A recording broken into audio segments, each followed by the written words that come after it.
Narinig mo ba yon? Parang may umiiyak sa bukirin.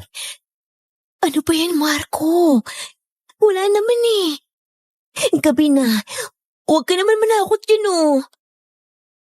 Hoy, saan ka pupunta? Saglit lang, titingnan ko. Ano? Huwag na, delikado na. Gabi na. Baka kung ano pa yan, mapahamak pa tayo. Alam mo naman dito sa baryo natin, ang dami ng kwento tungkol sa mga aswang. Nagpapaniwala ka lang sa mga yon. Tsaka hindi pwede. Paano kung tao yun? Kailangan natin siyang tulungan. Eh paano kung multo?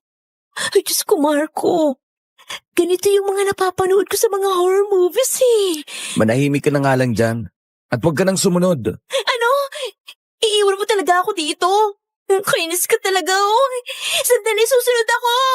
Wait! May anino sa kawayan. Ay Diyos ko, Marco. Multo nga. Ay Diyos ko. Dugo yan. Marco, may dugo sa bibig niya. May pakpak siya. Hoy! Anong ginawa mo sa kanya? Hala! Pinatay niya yung lalaki. Kinain niya. Ay, Diyos ko. Umalis na tayo dito, Marco. Tumakbo na tayo. Teka, sandali. Huwag kang lalapit. Lumayo ka dyan. Kung ano ka man, layuan mo kami. Hindi ka namin sasaktan. Basta wag mo lang kaming kainin. Aalis na kami. Aalis na kami. Sandali. Ha? Hindi ako masama o kaaway. Kailangan ko lang gawin to para mabuhay ako. Anong nangyari sa'yo? Ang dami mong saksak. Diyos ko, bakit pa tinatanong ko pa? Bahala ka na nga. Tara na, Marco. Sandali. Humilom ang sugat niya. Tingnan mo. Ha? Pero, paano nangyari yun?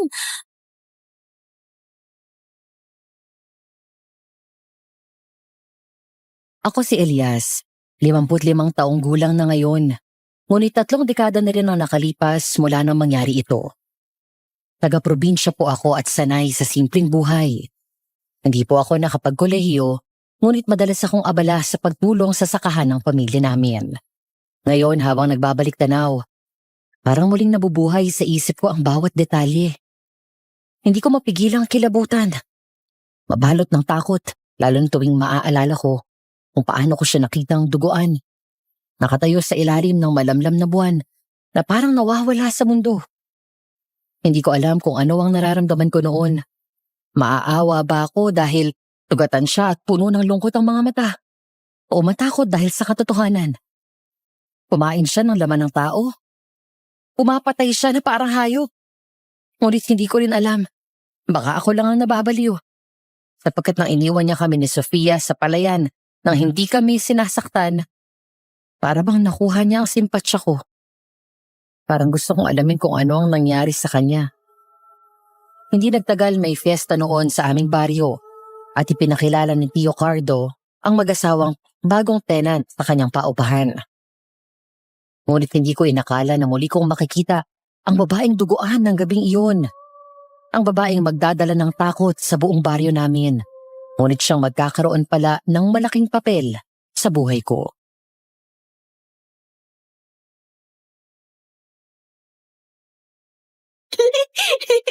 Marco! Bilisan mo!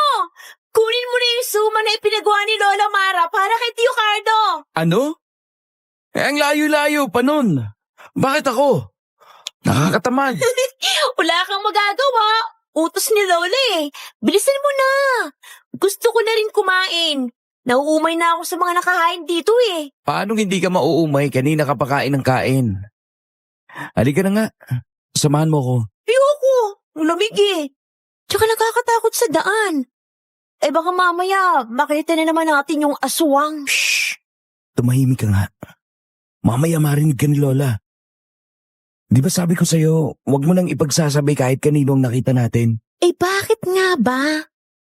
Eh dapat na sabihin natin. Eh kasi baka may mapahamak pa.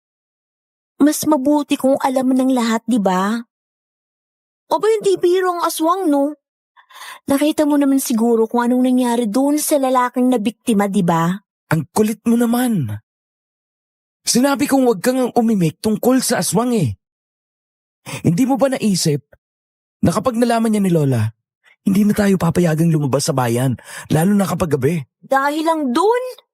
Ang babaw mo naman. Basta. Tsaka wala namang sumunod na biktima, hindi ba? Kaya wala na yon. Hindi na babalik. Huwag na nating takutin ang mga kabaryo natin. Mamaya isipin pa nila na gumagawa lang tayo ng kwento. O sige nga. Paano nila maipaliliwanag yung natagpo ang bangkay na walang ulo at lamang loob? Marami na ring masama sa mundo, Sofia. Hindi na bago yun. Kahit tao kayang gumawa nun. Hindi ka ba nanonood ng balita? Kahit bata nga, kaya nang pumatay ng ganun kalala. Kahit na. Mas maganda pa rin na alam ni Lola yun. Sige. Pero pag sinabi mo yan kay Lola, hindi na kita ihahatid kay Emma tuwing magkikita kayo. Hindi na rin kita pagtatakpan kay Lola. Visit naman to. Oo na nga. Wala na akong sasabihin. Kakainis. Ayan. Susunod ka din naman pala eh. Oh, tumayo ka na dyan. Samahan mo na ako. Kaya nako. Kung hindi ko lang talaga alam na isusumbong mo ako kay Lola, hindi talaga kita susundin. Buti alam mong isusumbong kita. Nay, nandito na ako. Eto lang sumano. Sinobrahan ko pa yan, ha? At alam kong maraming parating ngayon. Chicardo! Yes! Buti na lang dilalin nyo na po eh. Kukunin pa lang po sana namin. Dinala ko na at pupunta na rin ako dito. Salamat po, Tio Cardo. Nga pala, Tio, nasa na po yung promise mo sa akin na buko salad? Huwag mong sabihin wala, Tito. Nako, sasakit ang tiyan ko. Mukha kang buko salad pero hindi ka naman tumulong. Kung wala si Eman, edi wala rin ang buko salad mo. Sus, ibibida mo pa si Eman.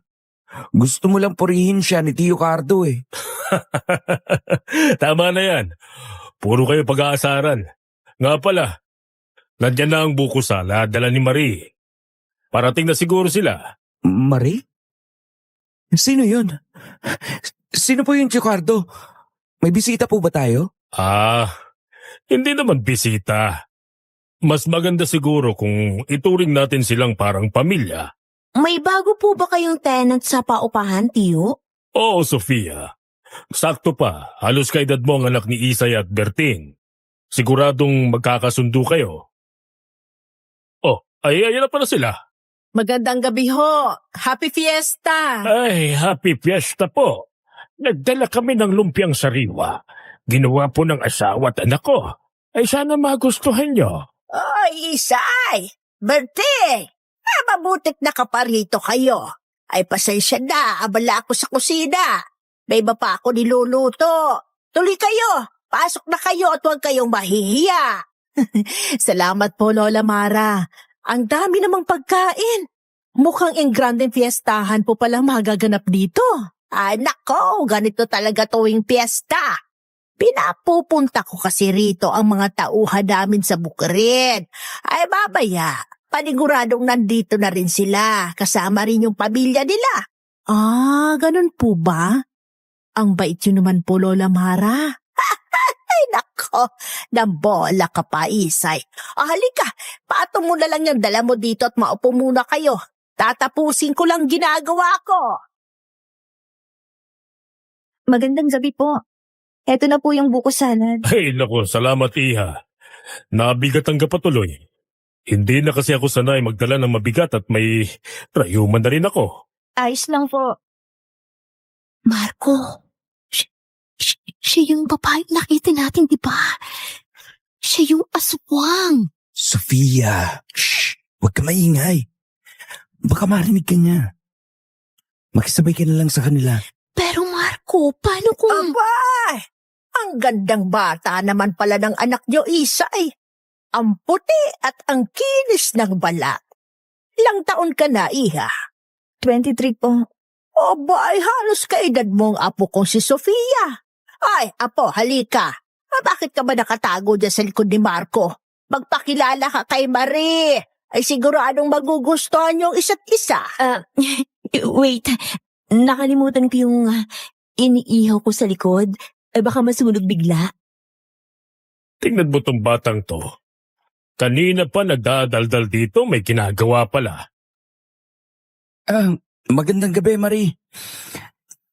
Ako pala si Marco. Apo din ako ni Lola Mara. Welcome dito sa bahay namin. Sige po, sundan ko muna si Sofia. Marco, anong gagawin natin? Siya yung babaeng nakita natin kumain dun sa lalaki, di ba? Aswang siya.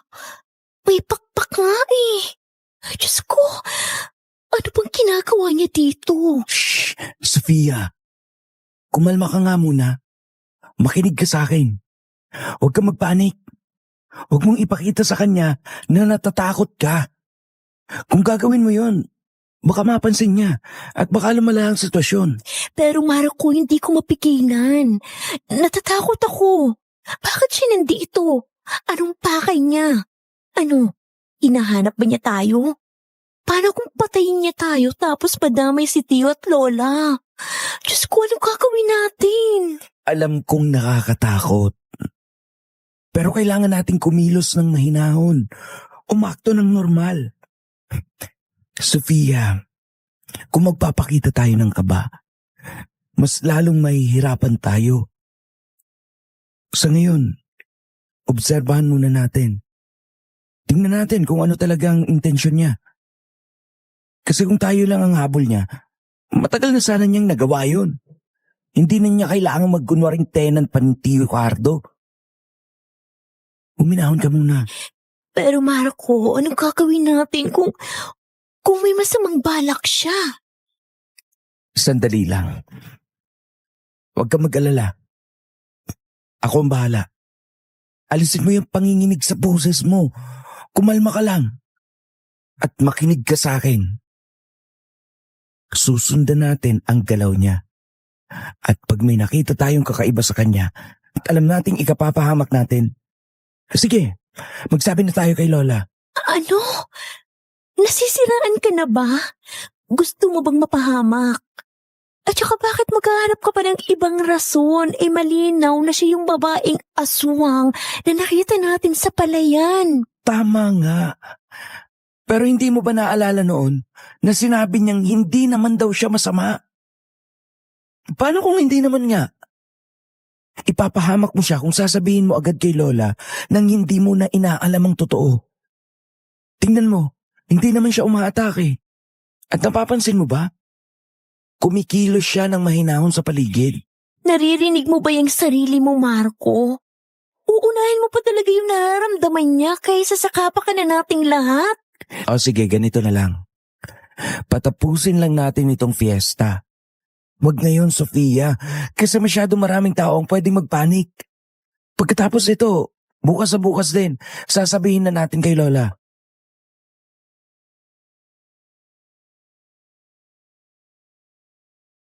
Habang unti-unti kong napapayag si Sofia, ramdam ko pa rin ang tensyon sa Ibang rason, malinaw na siya yung babaeng aswang na nakita natin sa palayan. Tama nga.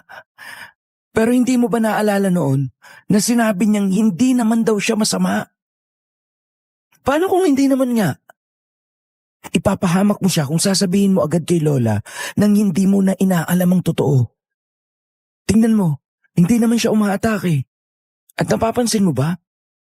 Kumikilos siya ng mahinahon sa paligid. Naririnig mo ba yung sarili mo, Marco? Uunahin mo pa talaga yung nararamdaman niya kaysa sa kapakanan nating lahat? O sige, ganito na lang. Patapusin lang natin itong fiesta. Wag ngayon, Sofia, kasi masyado maraming tao ang pwedeng magpanik. Pagkatapos ito, bukas sa bukas din, sasabihin na natin kay Lola.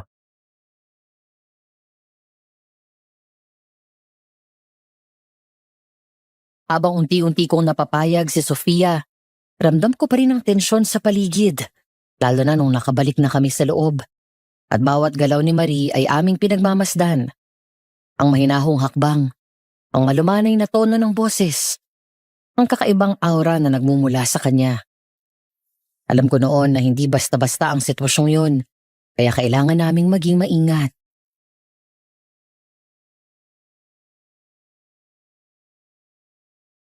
Marco, tingnan mo. Lumabas siya. Sinundan niya si Ming. Naku, baka kung anong gawin niya sa pusa ni Lola Mara. Shh! Huwag ka maingay. Sundan natin. Pero huwag ka masyadong magpapahalata.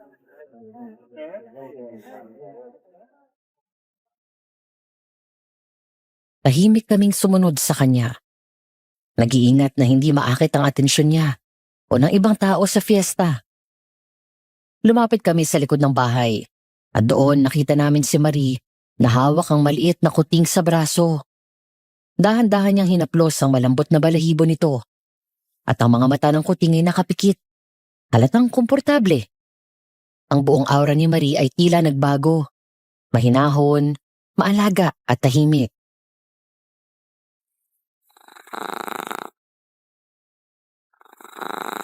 Marco, anong ginagawa niya? Nakikita mo naman, di ba? Wala siyang ginagawang masama, Sofia. Hindi niya kakainin ang pusa ni Lola, okay? Baka nga hindi niya sinasadya ang nangyari noong nakita natin siya. Dahil lang dito sa kuting na hindi niya sinaktan, iniisip mo na naman na mabuti siya. Alam mo, Marco, konti na lang iisipin ko na may kakaiba kang tipo sa babae na yan. Ano ba naman yung pinagsasabi mo? Ang punto ko lang, hindi natin alam ang buong kwento. Kaya nga oobserbahan muna natin, di ba? Hindi ko naman sinabi na hihinto na tayo eh. Sa ngayon, kumilos tayo na parang hindi natin siya natatandaan nung gabing yun. Hello? May tao ba dyan? Shit, mukhang narinig niya tayo. Umakto ka lang ng normal. Akong bahala. Ano? Teka, anong gagawin mo? Hoy, bakit ka lumabas, Marco? Kami ito, Marie. Si Marco at Sofia nga pala. Pasensya ka na, Marie. Natakot ka ba sa amin? Hindi naman. Hindi ko alam na may sumusunod pala sa akin. Bakit nga pala kayo sumunod? May sasabihin ba kayo sa akin? Sasabihin? Oo, wala ba? Wala naman, Marie. Lumabas lang talaga kami ni Sofia kasi hinahanap namin yung kuting ni Lola. Oo, yun nga. Ano kasi, hindi hinahayaan ni Lola sa labas ng bahay yung pusa. Baka kasi mawala. At saka, baka makain ng kung ano sa labas. Alam mo na, gaya ng... Aray, ano ba Marco? Bakit ka naman naniniko? Manahimik ka kasi. Hello, Sofia. Ang cute ang pangalan mo at saka ang ganda-ganda mo. Salamat. Sige, akin na si Muning. Ibabalik na namin kay Lola. Pasok ka na pala sa loob. Mauna na kayo.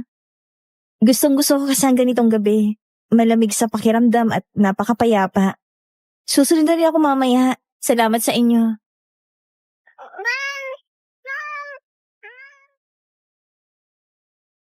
Habang pumasok kami sa loob, ramdam namin ang malamig na simoy ng hangin mula sa labas.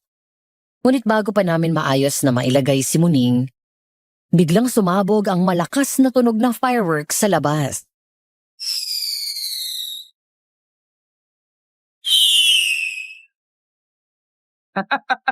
Sofia! Marco! Hali kayo! Tulungan niyo ako magpaputok! Sandali, si Marie! Oo nga. Pwede natin siyang mahuli dito. Di ba sabi nila, panakot daw sa aswang kapag malalakas ng tunog? Oo. Halika, bumalik tayo sa likod.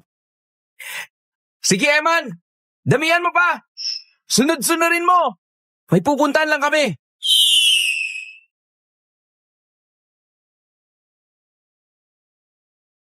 Utos ko noon kay Eman. Pagkatapos, agad naming tinakbo ang likuran upang makita ang reaksyon ni Marie.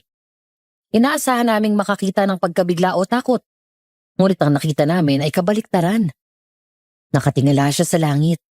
Kumikislap ang mga mata sa tuwa at lumalawak ang ngiti niya habang pinagmamasdan ng kumikislap na ilaw.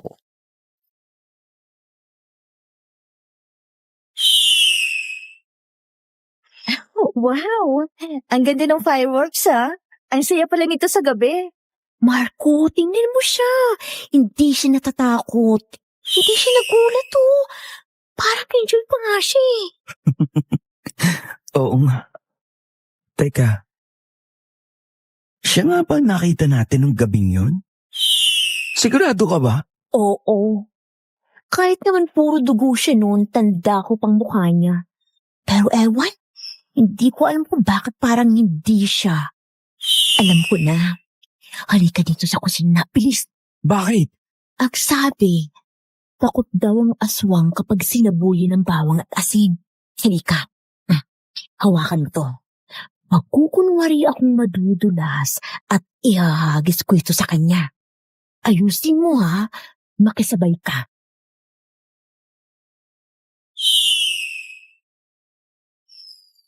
Habang umaakbang si Sofia papalapit kay Marie, tila bumibigat ang tensyon sa hangin.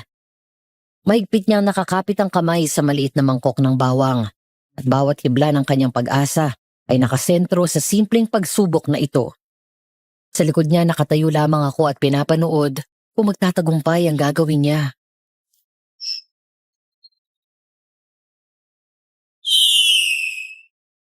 Sophia, sigurado ka ba dito? Oo nga. Galingin mo na lang, okay?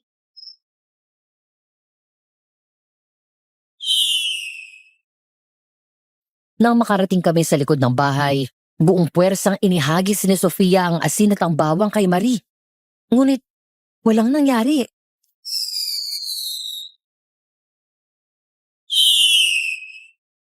Naku, hindi. Sofia, okay ka lang? Anong nangyari? Wala. Sige, manood ka ng fireworks. Ang palpak naman ang mga plano mo, Sophia.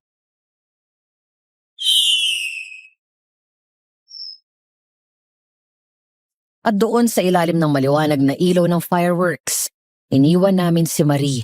Masaya at mahinahon, na tila walang alam sa mga pangyayari sa palayan. Sa gabing iyon, tinanong na rin namin ang aming mga sarili kung siya nga ba ang nakita namin noong araw na yun. Ngunit pagtalipas ng panibagong araw, mas lalo lamang niyang pinagtibay na wala siyang kinalaman sa nakita namin noong gabing yun. Kinabukasan, araw ng linggo, nagtungo kami sa palengke. Masigla ang buong bayan, lalo na't linggo. Nagtaka ako kung bakit may nakapaskil na larawan ng isang babae na halos kaedad ko lang.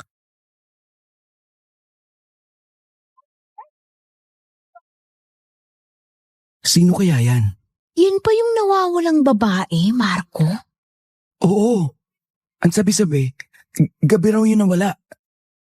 Hindi naman natin ito nakita nung gabing yun sa palayan, di ba? Hindi ko alam eh. Ang alam ko lang, natatakot ako ngayon. Paano kung may connection na naman ito kay Marie? Wala yan, Sofia. Kumalma ka lang. Hindi ka dapat matakot. Akong bahala. Tsaka, bakit mo naman nasabi yan? Ewan ko ba? Nararamdaman ko lang. Parang may connection. Ano yun, Marco? Nakarinig ako ng sigaw. Tumingin ka sa kaliwa. Dahan-dahan lang. Baka mapansin ka ni Marie. Tingnan mo, Marco. Hindi naman siya nakatingin sa atin eh. Pinagkagalitan siya ng tindero. Shh! Sofia, huwag ka maingay. Tingnan lang natin kung anong ginagawa niya.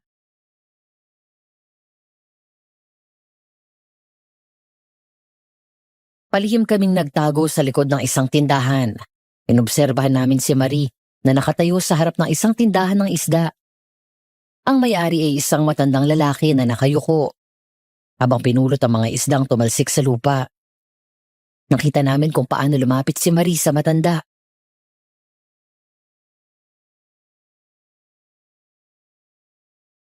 Magandang umaga po. Okay lang po ba kayo? Sofia, sabi mo pinapagalitan. Hindi naman ah. Tingnan mo. Parang hindi naman. Anong hindi? Tingnan mo nga yung mukha ng matanda, galit. Ha? Parang hindi naman ah. Tara, lumapit tayo. Ano? Teka. Marie? Anong ginagawa mo rito? Hello, Marco. Naabutan ko lang ang nangyari. Tinutulungan ko lang si Mang Isko na maibalik ang mga paninda niya. Mukhang may nagwalang customer kanina eh. Kayo, anong ginagawa niyo dito? Nag-iikot lang kami. Oo, naghahanap lang kami ng sapatos. Sige, samahan ko na lang kayo. Total, tapos na rin naman ako sa ginagawa ko. Tsaka walang sapatos dito sa tindahan ng isda. Nandun pa sa dulo, oh. Oh, Marco! Sophia! Akala ko nasa bahay pa kayo. Man, saan ka galing? Naglibot lang ako. Saan ka pupunta? Wala naman. Nag-iikot-ikot lang. Nag-iikot? Akala ko ba bibili kayo ng sapatos? Sapatos? Bibili kayo ng sapatos? Ano? Manahimik ka nga dyan. Di ba sabi mo, ibibili mo ako ng sapatos? Oo nga pala. Sige, tara.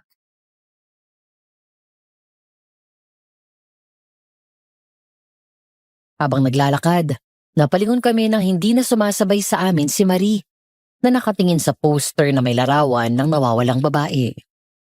Maya-maya pa, nag-iba ang ekspresyon ng kanyang mukha. Naging malungkot at biglang may bumagsak na luha mula sa kanyang mata.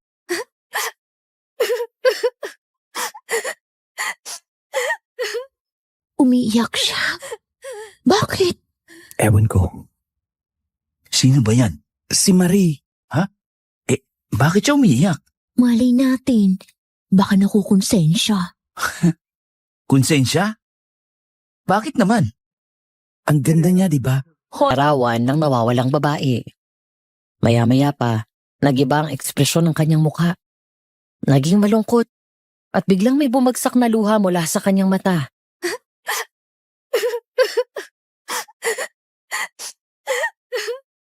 Umiiyak siya. Bakit? Ewan ko. Sino ba yan? Si Marie. Ha? Bakit siya umiiyak? Malay natin. Baka nakukonsensya. Konsensya? Bakit naman? Ang ganda niya, di ba? Hoy Marco, anong pinagsasabi mo? Wala. Pasensya na kayo pero hindi ko na kayo masasamahan. Kailangan ko nang umuwi. Uuwi ka na? Bakit? May problema ba? Masama lang ang pakiramdam ko. Siguro dahil sa init. Okay, sige. Ingat ka. Gusto mo ba ihatid ka na namin? Hindi na. Malapit lang naman dito ang apartment ni Chocardo. Sige, mauna na ako. Ingat kayo, ha? Di ba sabi nila, masama sa aswang ang sikat ng araw? Manahimik ka nga, Sofia. Marco, Sofia. Ano bang problema? Bakit ba parang nagtatago kayo sa kanya? Wala lang yun, Eman. Oo nga. Walang problema. May alam kayo na hindi ko alam ano. Sige, sabihin niyo sa akin. Hindi mo naman maiintindihan eh. At bakit? Ano ba kasi yun? Eman, huwag ka nang mag-usisa. Teka, siya. Sino ba yung nasa poster? Bakit siya umiiyak? Bastang sabi, may nawawalang babae daw. Matapos ang piyesta. 1 linggo na ngayon. Kaya naku, duda ko, nabuhay pa siya. Grabe ka naman. Yung iba nga taon na nawawala. Pero nakikita pa rin. Sa ibang lugar yun, sa atin. Ano ko, 1 gabi pa lang paniguradong todas ka na. Bakit? Ano bang meron dito sa baryo natin? Huwag kang nakikinig dyan kay Sofia. Wala lang masabi yan eh. Basta. Kung ano man ang problema ninyo, sabihin nyo sa akin, okay? Huwag kayong mang-iwan sa ere. Sige, Eman. Alika. Sa isang tabi tayo. Marco, sigurado ka ba? Oo. Kailangan na niyang malaman. Tama siya. Kailangan alam niya. Para masiguro ko na may magpuprotekta sa'yo kung ano man ang mangyari. Seryoso ba yan? Bakit parang nakakakaba naman kayong magpinsan? Ano ba talaga yan?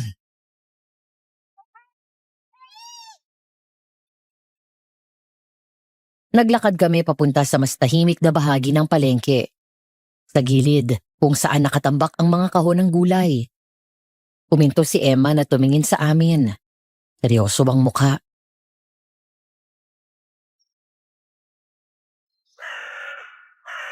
O ano, sabihin nyo na. Hindi ako aalis dito hanggat hindi nyo sinasabi. Okay. Pero, kailangan mong maniwala. Saan? Sa aswang. Seryoso ka ba, Marco? Pinagluloko mo ba ako? Hindi siya nagbibiro, Eman. Seryoso kami. Bago pa si Marie at ang pamilya niya lumipat dito sa baryo natin, nakita na namin siya. Pauwi na kami noon galing sa bayan. Tapos nakita namin si Marie sa ilalim ng punong kawayan. Doon sa Talayban, parte ng daan. Tapos, anong nakita nyo? Siya ang may kasalanan. Nung lalaking natagpo ang wakwak ang tiyan at walang ulo. Kinakain niya yung lalaki. Malakas ang kutob namin ni Sofia na aswang siya. Nakita namin mismo kung paano siya nagkaroon ng pakpak. At ang pula ng mata niya. Ano yan? Kwentong pambata? Hoy, seryoso ako ha. Ano yun?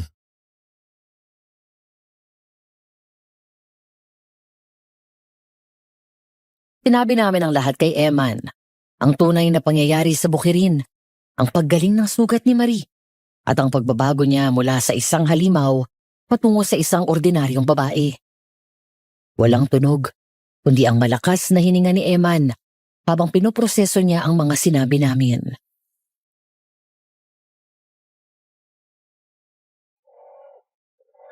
Seryoso ba yan?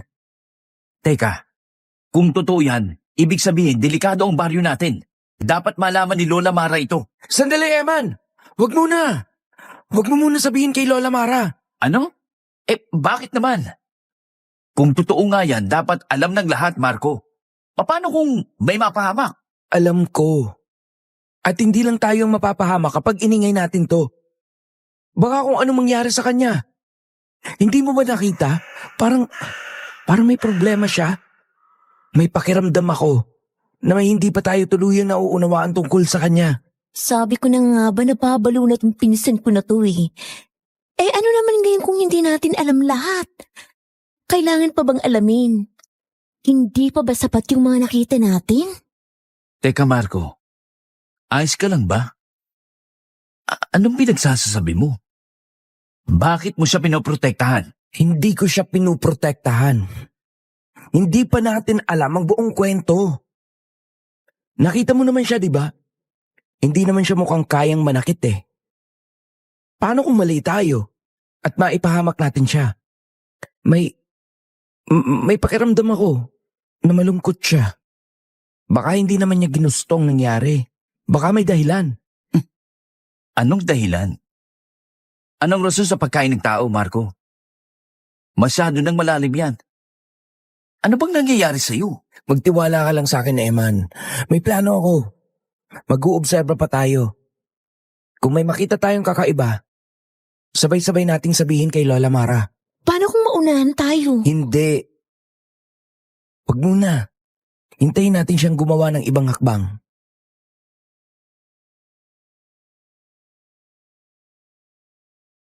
Alam kong naguguluhan si Eman. At bago pa siya makasagot, may humawak sa braso ni Marco. Si Lola Mara.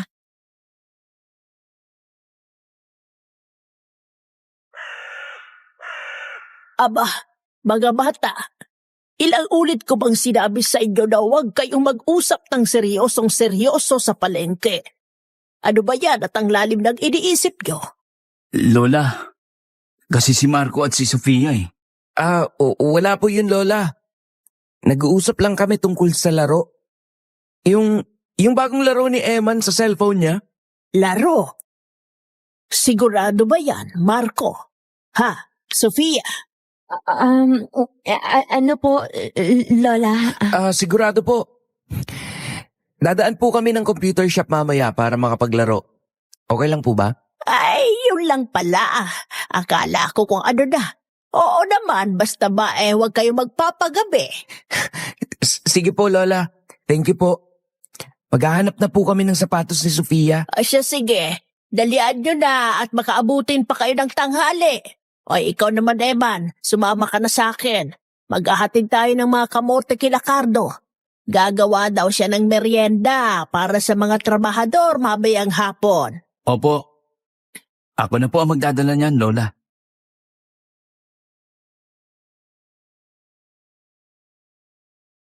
Habang papalayo kami sa palengke, hindi ko maiwasang lingunin si Eman. Alam kong gusto niya ipagsigawan ang nalaman niya sa amin noong araw na yun. Pero kailangan ko magtiwala na susundin niya ang gusto ko. Na maghintay muna ng tamang oras. Hindi ko maipaliwanag kung bakit, ngunit pakiramdam ko, may isang kwento pa na kailangan naming malaman. At sa halip na tumungo sa computer shop o sa pagbili ng sapatos, dumiretso kami sa bukirin. Kaso pagdating namin doon, laking gulat namin dahil nandun na pala si Aling Isay at Mang Berting.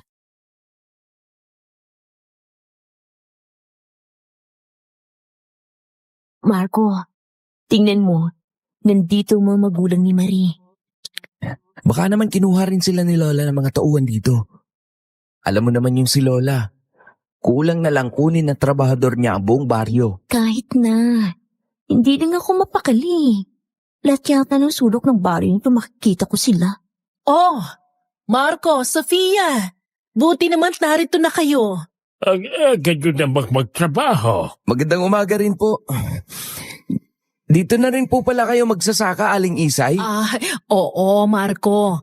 Sabi ni Lola Mara, mas makakatipid kami kung dito na kami magsasaka. Makakatipid o gusto nilang makilalang mga tao dito para makabiktima na naman ang anak nyo? Ay nako, Sofia, tumahimik ka na nga. Totoo naman kasi. Aling Isay, nasan po pala si Marie? Hindi niyo po ba siya kasama? Ay, nako, hindi. Sabi niya masakit daw ang ulo niya. Nagpahinga muna siya sa bahay. Talaga po? Bakit po kaya biglang-bigla naman sumama ang pakiramdam niya? Kanina po kasi kasama namin siya sa bayan. Tapos mula po nung makita niyo yung missing poster na nakakabit sa poste, biglang sumama ng pakiramdam niya. Ang weird nga po eh. Ano kayo nangyari dun? Sofia naman. O bakit? Totoo naman na. Di ba nakita pa nga natin siyang umiiyak habang nakatingin dun sa poster na yun? Pagpasensya niyo na si Marie kung hindi siya pangkaraniwang bata. Maikaranasan kasi siya na naging dahilan ng maraming trauma. Kaya pag nakakakita siya ng bagay na nakakapagpaalala sa kanya noon, ay nalulungkot siya. Ano po bang nangyari, Mang Berting? Pwede po ba naming malaman para maintindihan namin siya? Para naman po hindi po kami mawirduhan kapag bigla na lang nagbabago ang kanyang mood. Ano ka ba, Sofia? Bakit naman naalamin mo pa yun? Ito talaga kahit kailan napaka-ususera. Okay lang naman. Mas mabuti na nga alam niyo siguro dahil kailangan din talaga ni Marie ng masasabing kaibigan eh. Naaawa na nga kami sa anak namin na lagi mag-isa dahil walang may gusto ng kanyang ugali. Sigurado po ba kayo? Hindi naman po kailangan. Baka malaman pa ni Marie na sinabi niyo sa amin at ikagalit niya. Ano ka ba, Marco? Okay lang yan. Inaalam nga natin para makasundo natin siya ng mas maayos, hindi ba? Kahit na. Huwag na tayo manghimaso. Huwag kayong mag-alala. Wala namang problema sa amin yon. Napakainit nga ng pagtanggap ng pamilya niyo sa amin. Ay nga pala, si Marie kasi ay nakidnap nung bata pa lamang siya. At 6 na buwan bago namin siya nahanap. Oh, nakidnap po si Marie? Pero, paano niyo po siya nakita? Mabuti po walang nangyari masama sa kanya. Sa awa ng Diyos ay nabuhay naman siya.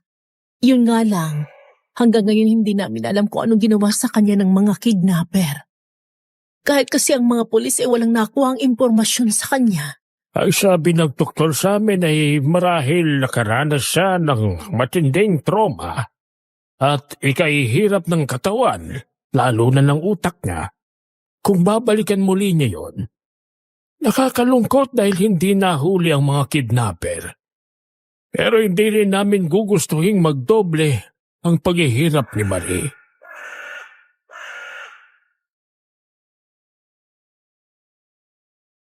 Ramdam ko ang bigat sa bawat salitang binitawan. Ramdam ko ang bigat sa bawat salitang binitawan ni Mang Berting. Tahimik kaming nagproseso ni Sofia sa lahat ng aming narinig. Nakita ko ang pagbabago sa kanyang mukha. Mula sa paghihinala at takot, naging habag at lungkot. Biglang nawala ang kanyang mga pagdududa at sa halip ay pinalitan ito ng pagmamalasakit. Akala kong magiging kalinawan sa amin, lalo lang namang nagpagulo sa aming isipan. Habang nagtatrabaho kami sa bukid, naramdaman ko ang pagbabago sa aming mga puso. Ang takot na nararamdaman namin noon ay pinalitan ng habag. At sa halip na magtanong, nagpasya kaming maghintay na lang at makita kung ano ang magiging papel ni Marie sa aming buhay. Hindi nagtagal dumating na nga si Lola Mara, Eman at Tio Cardo. At sa huli ay nakasunod si Marie.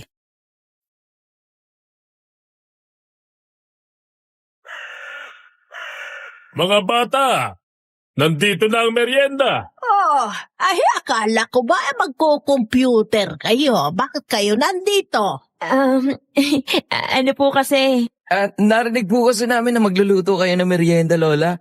Kaya hindi na kami tumuloy.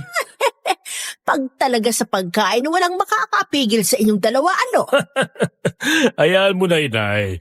Mas mabuting nandito sila kaysa tumambay lang sa computer shop. O anak, bakit sumama ka pa? Ayos ka na ba? Kumusta ang pakiramdam mo? ayos na po ako. Ay, buti naman. Eto anak, sumilong ka muna sa kubo. Napakainit pa naman. Sabi ko si Yui, may itinatago sila. Ang weird nila. Sofia, manahimik ka na lang. Ay, halika. Umupo ka na dito, Marie, at kumain. Ang dami nating merienda. Salamat po.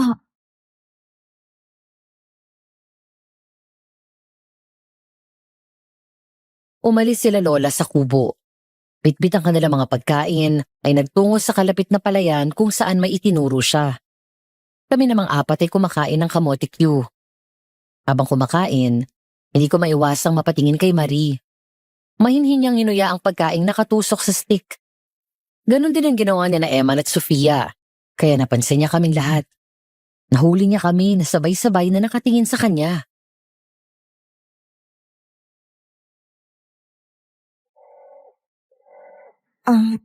May problema ba? Bakit kayo nakatingin sa akin? Wala naman. Gusto lang sana naming magtanong. Pero kung ayaw mo, okay lang. Ayos lang. Ano ba yun? Okay ka lang ba talaga? Kanina kasi, Ang ibig niyan sabihin, kumusta ang pakiramdam mo? Ayos na. Salamat sa inyo. Ano ba kasing nangyari? Bakit ka umiiyak kanina? Wala naman. Ayoko na lang sanang pag-usapan.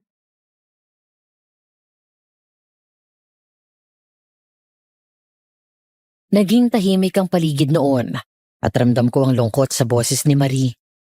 Alam namin na may malaking kwento sa likod ng kanyang mga mata.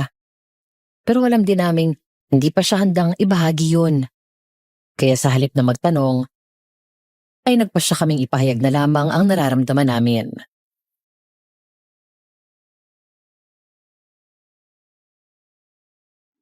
Marie, kung may problema ka, nandito kami ha. Maaari mo kaming sabihan, hindi kami manghuhusga. Salamat. Oo. Kung ano man ang pinagdadaanan mo, hindi ka nag-iisa. Oo nga. Magkakaibigan naman tayo, Marie. Talaga ba? Salamat sa inyo.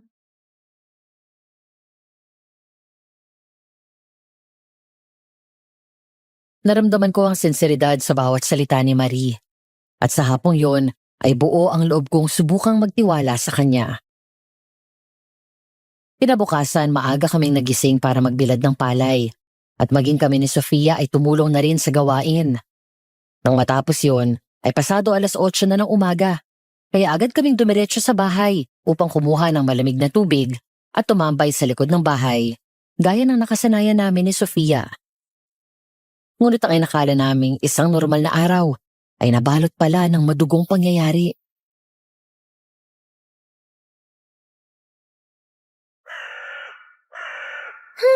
Salamat. Ang sarap talaga ng simoy ng hangin dito sa likod ng bahay. Oo nga. Sakto yung tambayan natin. Walang nadaan tao. Ang ganda pang tingnan ng sakahan mula sa malayo. Marco, nakita mo yung mukha ni Marie kahapon? Parang ang lungkot niya talaga. Sa tingin mo, totoo yung sinabi nila Aling Isay? Hindi ko alam, Sofia. Pero wala naman siguro magbibirong magulang ng ganong bagay. Lalo na kung sa anak pa nila. At sana parang totoo naman kung ibabase mo sa ugali ni Marie, hindi ba? Oo nga eh. Ang dami niyang pinagdaanan. Pero bakit parang hindi pa rin ako mapakali? May kakaiba pa rin sa akin. Parang may kulang pa sa kwento. At saka paano natin ipaliliwanag yung nakita natin? Sigurado naman tayo na si Marie yun, di ba? Kinausap pa nga niya tayo eh. Hindi ko malilimutan yung itsura niya noon, kaya sigurado talaga ako. Nay! Nay! Ay, nandiyan na po ba kayo? Ay, may nangyari. Ano pong nangyari, Tiyo? May natagpo ang patay sa may palengke. Sa liblib na parte malapit sa mga tindahan ng isda. Patay? Sino raw po, Tiyo Cardo? Hindi pa sigurado pero sabi-sabi mukha yung matandang tindero raw ng isda. Yung si Mang Isko. Teka, nasaan ba si inay? Tignan ko nga muna sa kusina. Si Mang Isko, yung kausap ni Marie kahapon?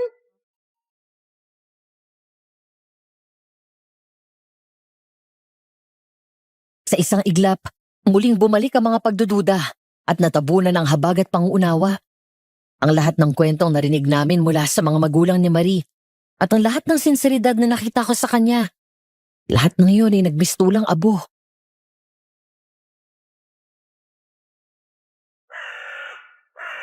Sabi ko na nga ba may mali, Marco? Mukhang naloko tayo ng pamilya niya.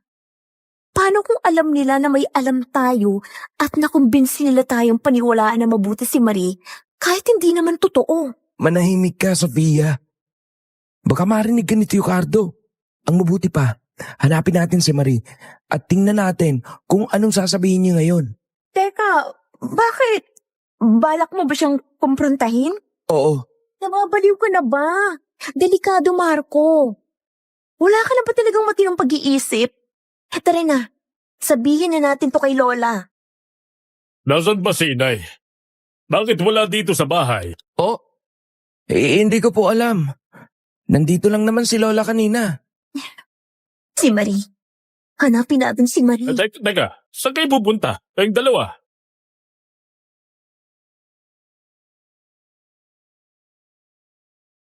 Hindi na kami nakasagot kay Tio at agad namin kinuha ang aming mga bisikleta upang magtungo sa bahay ni Marie. Alam naming delikado ang ginawa namin pero kailangan naming malaman ang katotohanan. Pagdating namin doon, nadatna namin si Marie na nakaupo sa labas ng kanilang bahay. Tahimik at malungkot. Habang papalapit kami, narinig namin ang malakas na pag-iyak kaya agad kaming nag-alala. At nang makarating kami sa harap ng pinto, nakita namin si Lola Mara sa loob. Habang sina Aling Isay at Mang Berting ay nakaupo sa sahig.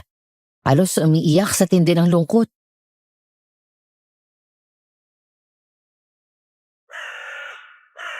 Ay, Diyos ko! Anong nangyari sa anak ko? Bakit bigla na lang siya nagkakaganyan? Hindi ko alam.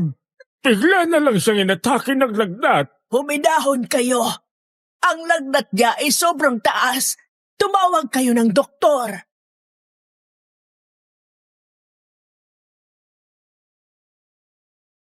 Naging tahimik ang paligid habang pinagmamasdan namin si Marie. Nakita namin ang kanyang katawan na nanginginig, ang mga mata niyang nakapikit, at ang mga kamay niyang mahigpit na nakakuyom. Para bang nakikipaglaban siya sa kanyang sarili. Ang dating mahinahon at malumanay na si Marie ay nagmukhang isang halimaw na nakakulong sa sariling katawan. Sa gabing yun, hindi na kami nagduda. Alam namin ang lahat ng nangyari ay may kaugnayan sa sinapit ni Mang Isko.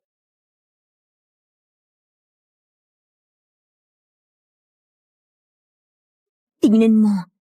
Ganyan din ang itsura niya nung gabi na nakita natin siya sa palayan. Nanginginig. Alam ko.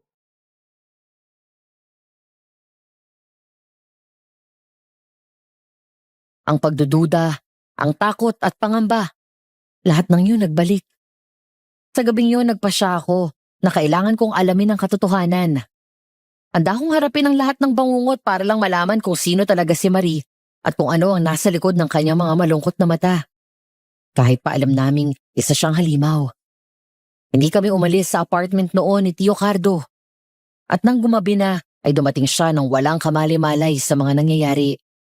Sapagkat maaga siyang umaalis araw-araw para mag-deliver ng mga pagkain sa palengke. Nang hindi humupa ang lagnat ni Marie, umalis si na Lola Mara at ang kanyang mga magulang upang sumundo ng doktor sa kabilang bayan. Dahil wala ring nakuhang tulong si Tio Cardo sa bayan namin. Naiwan kaming dalawa ni Sofia upang magbantay kay Marie na natutulog noon. At dahil malayo ang bayan ay tuluyan kaming nainip sa pagtitig sa kanya. Kaya nagpasya kaming maglaro ng board games.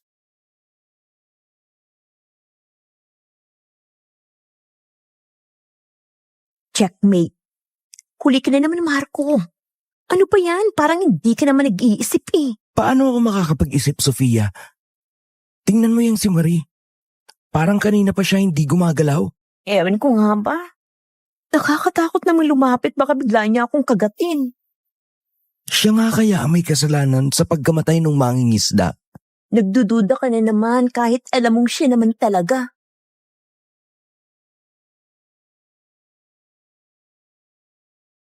Hindi na kami nakapagsalita nang biglang bumangon si Marie mula sa pagkakahiga at sumuka ng dugo sa sahig. Agad naming nilapitan si Marie. Nanginginig si Sofia habang ako naman ay nagmamadaling kumuha ng arinola na walang laman mula sa ilalim ng kama at isinahod sa kanyang patuloy na pagsusuka.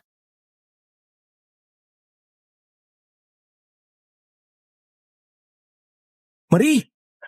Marie! Anong nangyayari sa'yo? Marco, umalis na tayo dito. Baka saktan niya tayo. Ano ka ba? Wala na ngang kalakas-lakas yung tao. Kumuha ka na lang ng tubig. Bilisan mo. Anong tao? Hindi naman tao yung babae na yan eh. Maglolokohan pa ba tayo dito? Alam naman natin na aswang siya, di ba? Hindi ako masama. Yan. Yan mismo sinabi mo sa amin nung gabing nakita namin pinatay mo yung lalaki sa may palayan, hindi ba? Sinasabi ko na nga ba?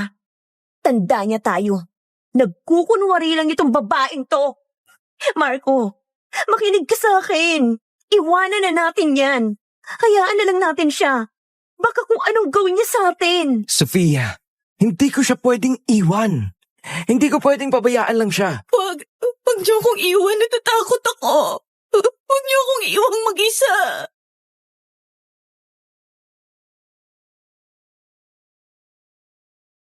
Naging tahimik ang paligid, ang dugo sa sahig, ang nanginginig na katawan ni Marie at ang takot sa mga mata ni Sofia ay nagmistulang bangungot.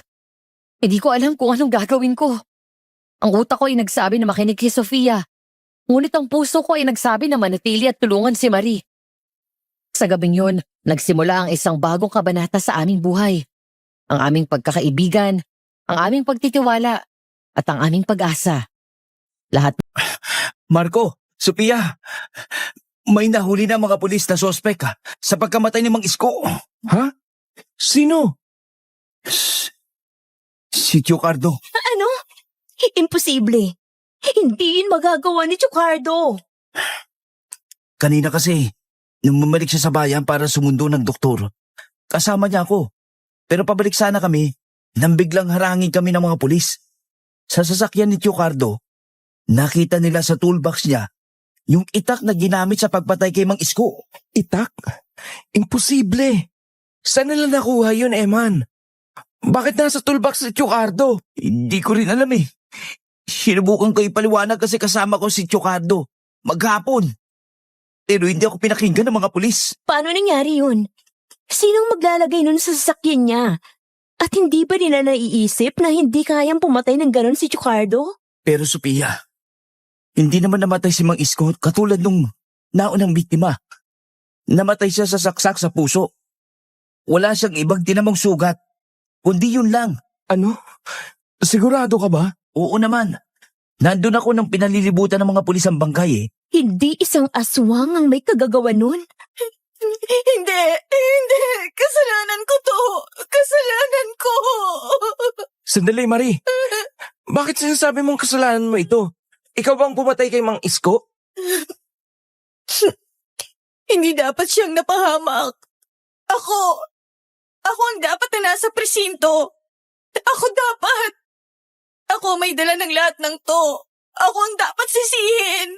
Pagod na ako sa ganitong buhay. Ayoko na. Teka, sandali. Saan ka pupunta? Marie! Anak, kumalma ka. Hindi mo kasalanan ito. Hindi. Kung hindi dahil sa akin, hindi mangyayari to. Kasalanan ko ang lahat na nangyayari sa baryong ito. Sana hindi na lang ako bumalik. Marie, anak, pakiusap. Huwag kang gumawa ng ikakapahamak mo. Paniwala ka sa amin. Aayusin natin to. Hindi. Hindi na kinakaya ng konsensya kong isipin na may ibang taong nagbabayad sa lahat ng kasalanan ko. Pero anak, wala ka rin kasalanan.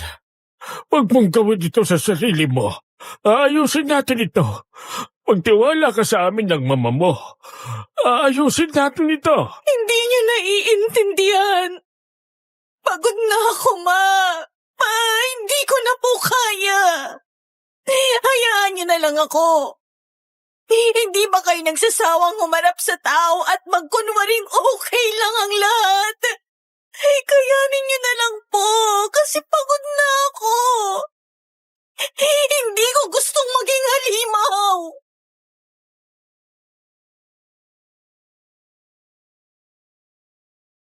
Naging tahimik kaming tatlo. Hindi namin alam kung anong gagawin. Hindi ko lubos maunawaan ang sinasabi ni Marie noon.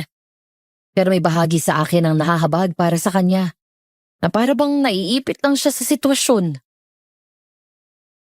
Biglang napatigil sa pag-iyak si Marie at muling sumuka ng dugo. Mas marami kaysa kanina. Hindi na niya nakayanan at nawalan siya ng malay. Agad akong kumilos at binuhat siya papasok sa bahay habang sina Sofia, Emma at ang pamilya ni Marie ay nagmamadaling sumunod. Marco, anong gagawin natin? Dugo na naman ang nilalabas niya. Ano ba to? May sakit ba siya? Kailangan na natin sandali sa ospital. Wala tayong makukuhang doktor kahit sa kabilang bayan. Diyos ko, ano gagawin natin sa anak ko? Marie, anak ko. Marie, bilisan niyo! Kumuha kayo ng bimpo at tubig! Eto po, Lola. Ang init niya eh. Sobrang taas ng lagnat. Hindi na siya gumagalaw. Mahina na. Halos wala na. Diyos ko, tulungan niyo ang anak ko. Marie, anak! Anak, huwag mo kami iwan! Anak, lumaban ka! Huwag ka susuko, Marie! Teka lang. Ano bang nangyayari sa kanya? Sabihin niyo na kasi. Mamamatay siya habang iniisip na may isa siyang halimaw. Gusto niyo ba yon? Sofia, tama na. Huminahon ka. Huminahon? Marco, mamamatay ang taong akala natin ay aswang. Kailangan nating malaman ang totoo. Ano ba? Aswang ba siya o hindi? Ayokong mambintang. Pero kung may kasalanan ka, Marco, ayokong si Tio pang masisi. Hindi ko naman alam kung sinong paniniwalaan ko eh. Hindi. Hindi namin sinadya. Ang alin? Naiipit ang pamilya namin dahil sa inyo. Alam niyo ba? Nakita namin si Marina kumakain ng laman ng tao bago pa kayo lumipat dito. At ngayon, halatang alam niyo ang nangyayari. May itinatago kayo. Ano ho, Lola Mara? Ano ho? Ang totoo, nung nawala si Marie, hindi na namin siya natagpo ang buhay. Ano? Ibig niyo sabihin? Pagkay na lang siya nagmakita namin. Pagkatapos, may isang lalaking lumapit, isang aswang. Sinabi niya kaya niyang buhayin si Marie, pero may kapalit. Anong kapalit? Kailangan namin pakainin siya ng hilaw na laman tuwing kabilugan ng buwan. Kung hindi, mamamatay siya ng tuluyan. Lola, alam niyo ho ito? Oo, anak. Alam ko. Si Isay ang anak ko. Si Marie ang apo ko. At hindi niyo sinabi sa amin. Bakit? Mali pa kayo nang mangyari yon. Pinili naming itago. Akala namin mas ligtas kayo. Lola, ibig niyo bang sabihin, pinsan namin si Marie? Oo. Mga bata pa kayo nang mawala siya. Sinundan namin ang mga dumukot sa kanya pero huli na. Nang makita namin siya, bangkay na. Inabuso siya sa loob ng 6 na buwan. Pagkatapos, pinatay siya at iniwan sa tapat ng bahay namin. Kaya may nag-alok na yung malit siya sa amin. Kahit kapalit ng dilim, mamayag kami.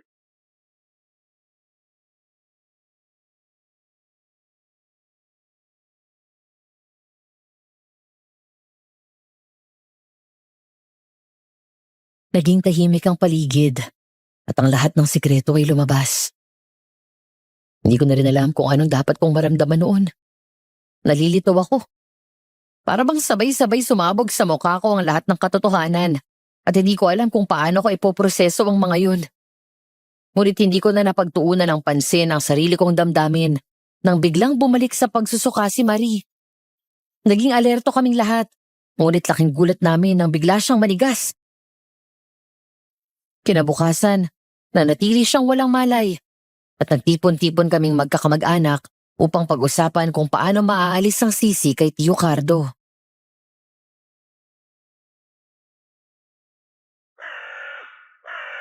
Kailangan nating magtulungan. Hindi natin pwedeng hayaang mapahamak si Cardo. Alam natin na wala siyang kasalanan. Pero paano, Lola? Nakuha ng mga pulis ang itak dun sa sasakyan niya. Hindi nila tayong paniniwalaan. Kaya ang lakas ng ebidensya laban sa kanya. Ebidensya? Hindi ba't siya ang pinagkaita ng katarungan? Sa tingin niyo, sino ang naglagay ng itak sa sasakyan niya? Hindi ba't ang pumatay kay Mang Isko? Alam niyo ba kung anong naiisip ko ngayon, ha? Sofia, Hindi! Pakinggan niyo ako! Huwag niyo akong pigilan! Dahil kanina, nung narinig ni Marina na namatay si Mang Isko sa saksak, inamin niyang kasalanan niya daw yun, na siya daw dapat ang sisihin. Ano? Itatanggi niyo pa rin? Naiintindihan ko na mahirap ang pinagdadaanan niya ngayon, na hindi niya ginusto ito kung ano pa man. Pero paano naman si Chocardo? Sofia, tumigil ka na. Hindi, Marco! Magsabi kayo ng totoo! Hindi ko na kaya to! Naiipit tayo sa kasalanan ng iba! Huwag mo naman pagsalitaan ng ganyan ng anak ko. Hindi naman niya ginusto ang nangyayari sa kanya. Biktima siya dito. Noon! Biktima siya noon. Pero ngayon, huwag kayong bulag. Hindi na siya biktima. Isipin niyo nga, para mabuhay, kailangan niyang kumain ng tao? Ano? Malinis pa ba ang konsensya niya dahil sa ginawa niyo? Patay na yung tao. Imbis na pagpahingahin niyo, ibinalik niyo pa sa mundo. Lalo niyo lang siyang pinarurusahan. At alam niyo, naiintindihan ko na kung bakit sinasabi niyang pagod na siya. Pagod na siyang matawag na halimaw. Dahil hindi niyo magagawang paikutin ang ulo ng tao dahil lang sa nasaktan siya at mahalin niyo siya. Hindi. Halimaw na siya ngayon. Yun ang totoo. Sofia, alam kong naguguluhan ka. Pero pakiusap, huminahon ka. Paano ako hihinahon? Gusto niyo bang isisi ang lahat ng krimen kay Chocardo? Alam niyo naman bulok ang sistema sa baryo natin. Paniguradong isisisi na sa kanya ang lahat ng krimeng naganap dito. Lalo ng lalaking kitang-kita ng dalawang mata ko na si Mariang pumaslang. tama na, Sofia. Wala tayong mapapala sa pagtatalo ngayon. Kaya kailangan natin mag-isip ng maayos. Tama si Eman. Huminahon muna tayo. Sofia, alam kong galit ka, pero wala tayong magagawa kung mag-aaway tayo. Kailangan nating magtulungan. Hindi namin kayo masisisi kung galit kayo sa amin. Pero sana maintindihan niyo kami.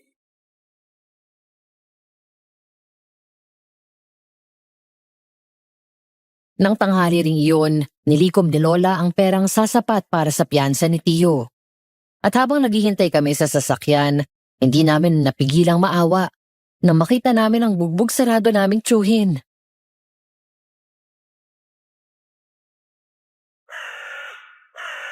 Ay, Diyos ko! Ay, ang anak ko! Cardo, anong ginawa nila sa'yo? Ayos lang po ako, Inay. Huwag na po kayo mag-alala. Tio, sino po ang gumawa nito sa inyo? Di ko alam, Sophia. Basta sinabi ko lang na wala akong kasalanan.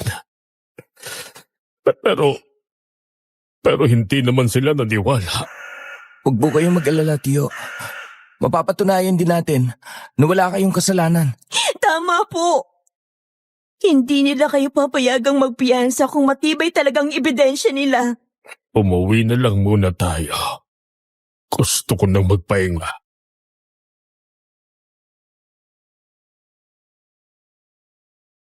Tahimik kaming sumakay sa sasakyan. Si Emma nang nagmaneho, habang ang lahat ay nabalutan ng malalim na pag-iisip. Walang gustong magsalita. Hanggang sa basagin ni Tio Cardo ang katahimikan.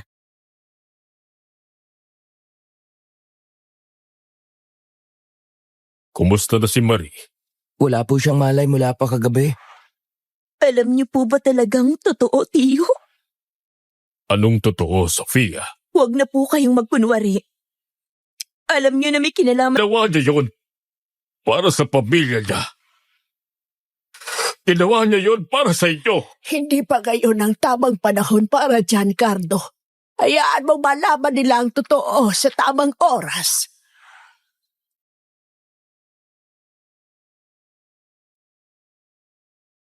Nagtaka rin ako noon sa sinabi ni Tio. Lalo na nang pigilan siya ni Lola na ibahagi sa amin ang lahat ng nalalaman niya. Ilang ulit pang nagtanong si Sofia, ngunit hindi na siya pinagbigyan ni na Lola at Tio. Ako na may tahimik na nag-isip at napatingin na lang sa labas.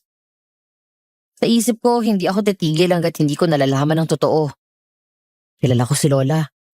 Hindi sila basta-basta papanig sa masama. At marahil may dahilan kung bakit may nararamdaman akong awa kay Marie. Kahit minsan rin nakita ko ng kanyang nakakatakot na anyo. Naniniwala ako na kapag nalaman ko ang lahat, mas magiging malinaw kung sino ba talaga ang dapat kong ipagtanggol. Si Sofia at ang aming pamilya, o si Marie na puno ng misteryo, ngunit sinasabi ng marami na siya ay inosente. Pagdating namin sa bahay, naging tahimik ang lahat. Pagpasok namin, nadatnan namin si Marie na gising na at nakaupo sa kama. Napatingin siya sa amin at sa kanyang mga mata ay nakita ko ang pag-aalala at lungkot. Lalo na nang mapansin niya si Tio Cardo na may pasa sa mukha.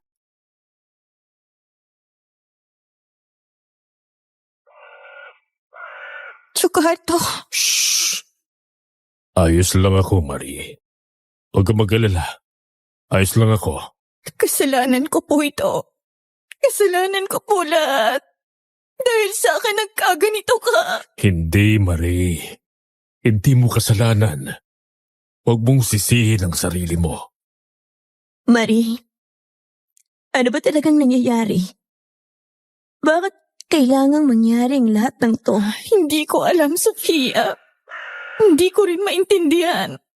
Ang tanging alam ko, ayokong may masaktan dahil sa akin. Seryoso ka ba? Marami na ngang nasasaktan eh.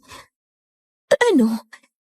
Sabihin mo nga, ikaw bang pumatay doon sa mangingisda? Hindi. Pero kasalanan ko. Alam kong kasalanan ko lahat. Pero hindi ko naman ginusto lahat ng nangyayari.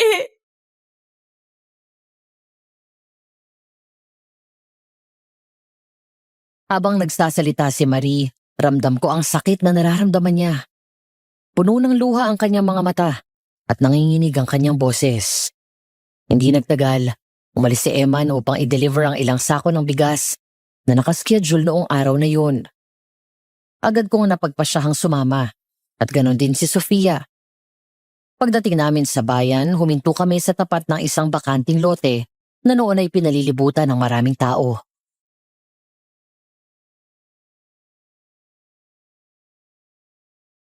Ang daming tao, Marco. Ano kayong nangyari? Hindi ko alam, Sofia. Baka may nagkakagulo lang.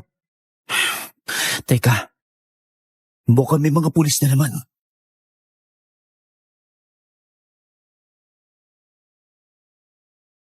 Habang papalapit kami sa grupo, unti-unting naging malinaw ang lahat. Ang pangamba sa aming puso ay napalitan ng panibagong takot. Isang matandang lalaki ang nakahiga sa sahig at ang kanyang katawan ay nababalot ng dugo. Mula sa kanyang dibdib ay may guhit ng saksak pababa hanggang sa kanyang tiyan na para bang may sadyang kinuha mula sa loob nito.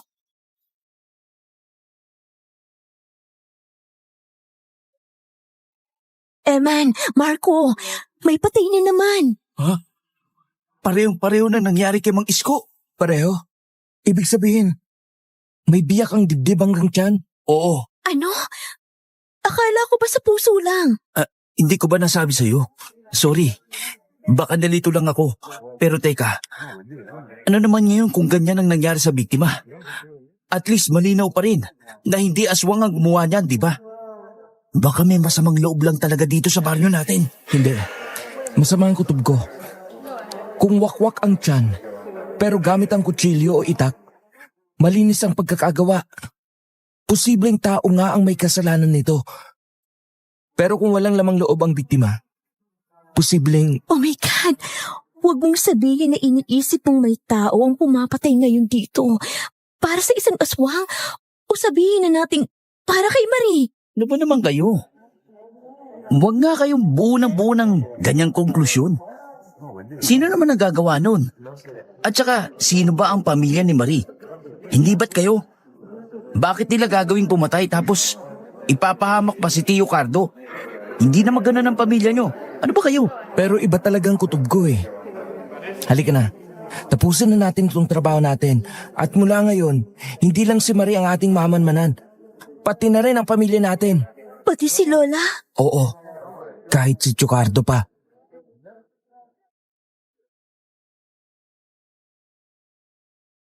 Hapon na nang matapos ang aming pagde-deliver at bumalik na kami sa bahay. Wala pa rin doon sina Lola Mara dahil abala sila sa pagbabantay kay Marie.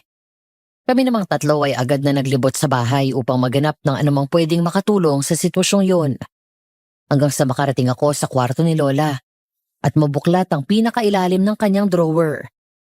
Doon ko nakita ang isang larawan ng 4 na batang magkakaakbay at nakangiti. Palibhasa at matagal na itong kuha, kaya't naninilaw na ang larawan.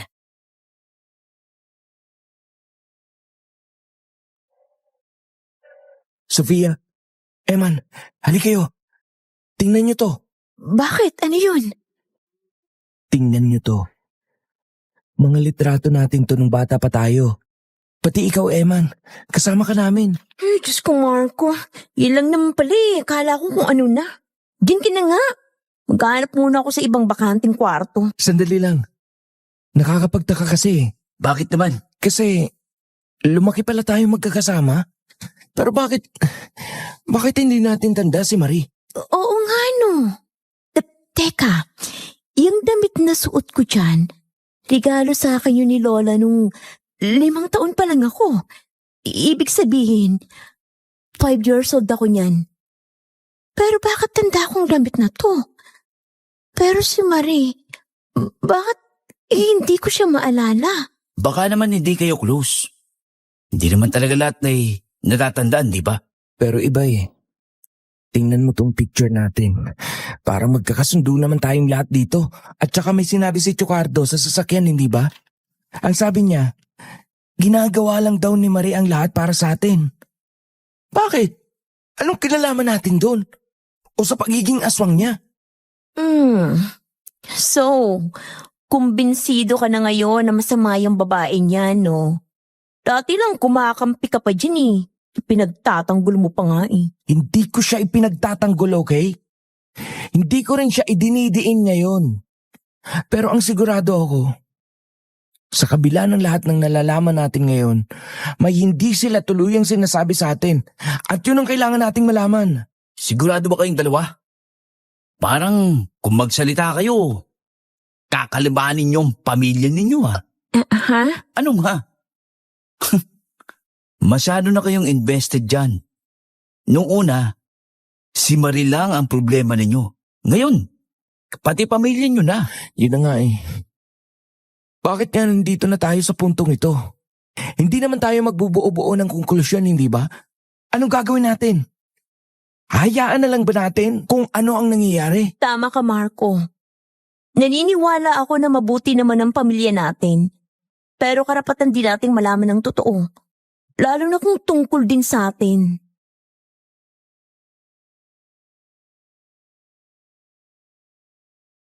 Dahil sa napag-usapan namin noong araw na yon, bumalik kami sa apartment ni Tio Cardo.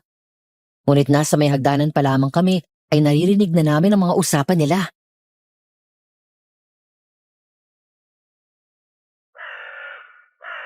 Hindi pwede. Kailangan natin siyang ilipat ng lugar bago pa malaman ng mga tao ang kalagayan niya. Pero inay, hindi na siya malakas.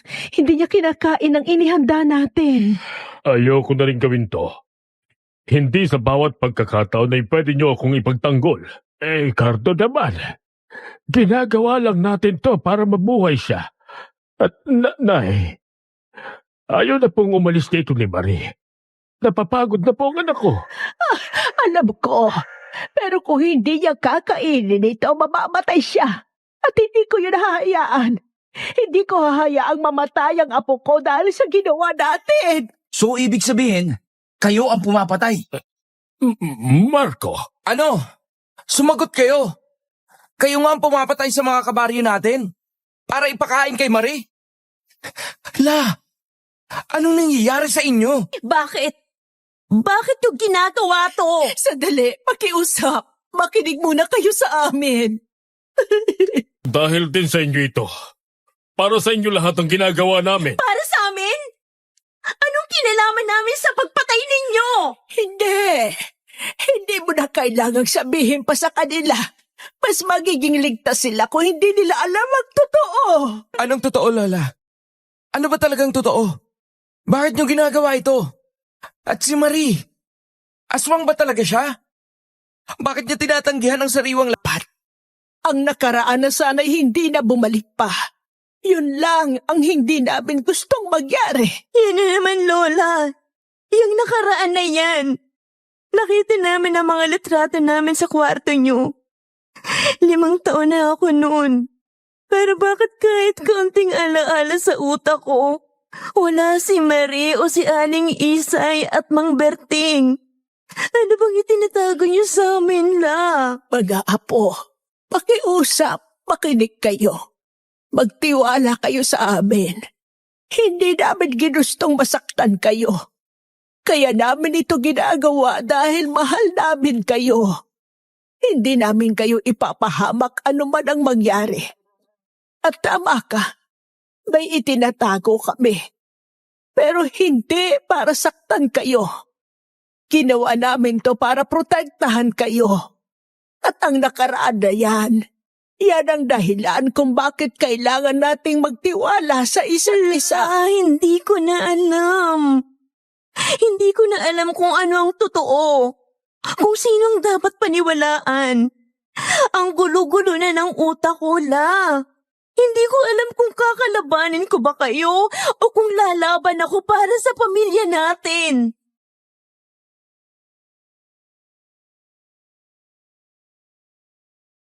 Naging emosyonal ang gabing yon para sa amin. Ngunit gaya ng dati ay wala silang naging sagot at nanatili lamang silang tahimik. Lumipas pa ang oras at muling dumating ang gabi. At noon ay lalo pang lumala ang nangyayari kay Marie. Nangingitim na ang kanyang balat. Namamaga at lumilito na ang mga litid sa kanyang katawan. Sa totoo lang, nakakatakot na siyang pagmasdan nun.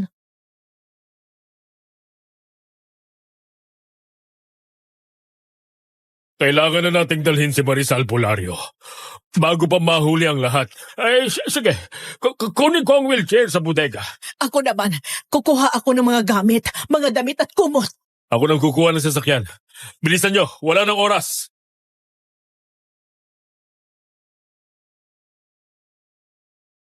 Nagkagulo ang lahat. At sa pagmamadali nilang kumilos ay kami lang nina Sofia, Eman at Marco ang naiwan kasama si Marie. Dali-dali kaming lumapit sa kanya.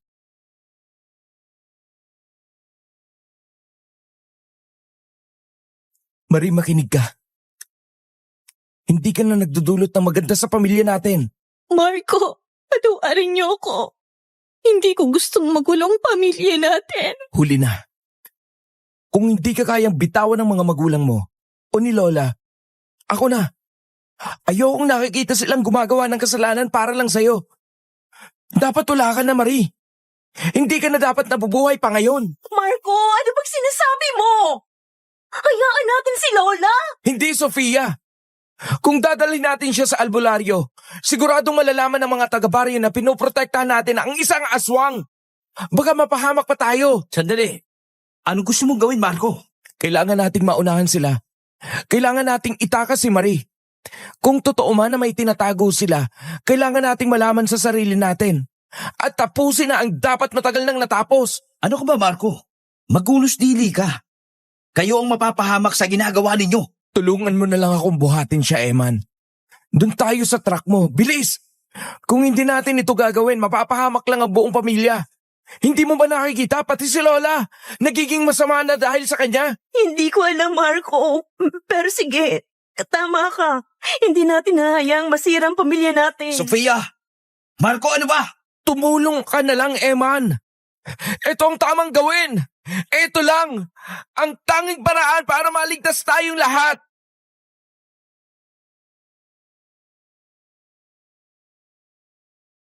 Sa kabila ng pag-aalinlangan, napilitan ding tumulong sina Sofia at Eman.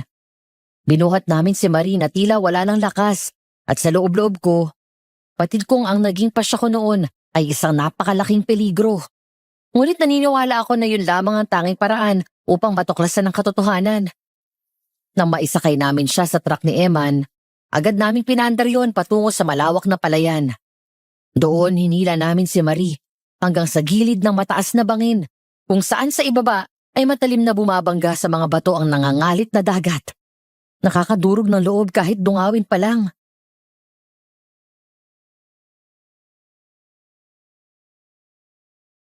Marco, anong balak mo? Anong gagawin natin dito?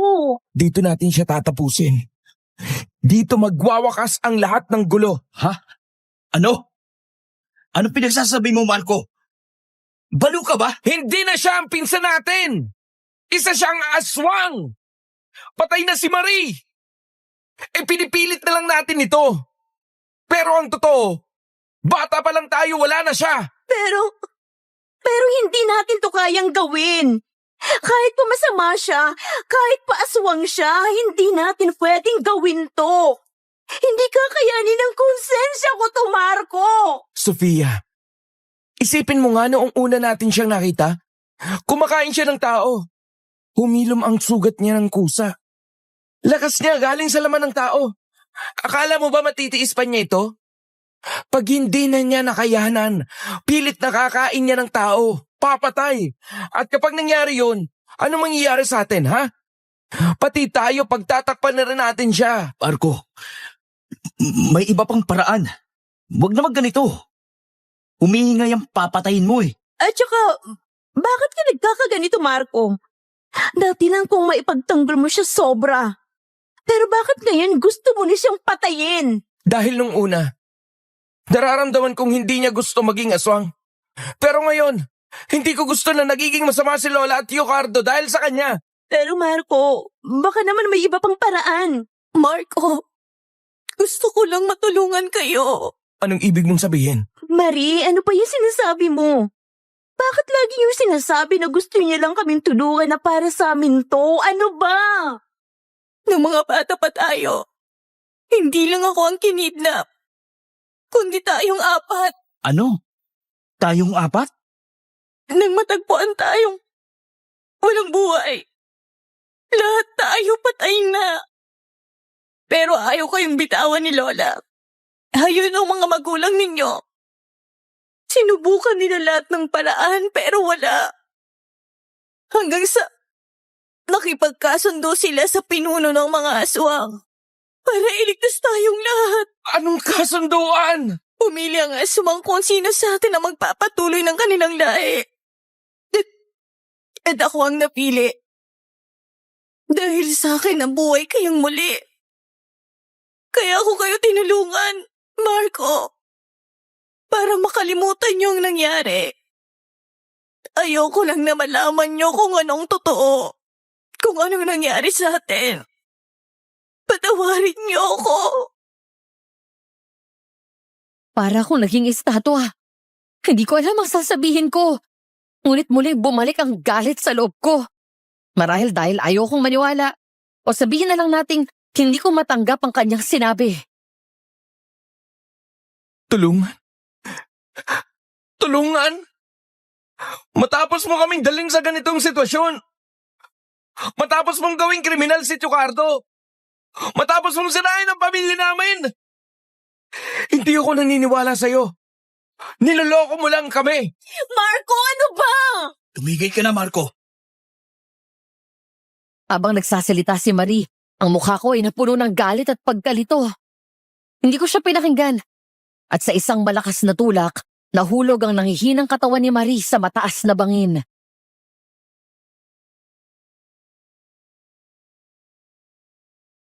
Marco! Hindi! Diyos ko! Marco! Anong ginawa mo?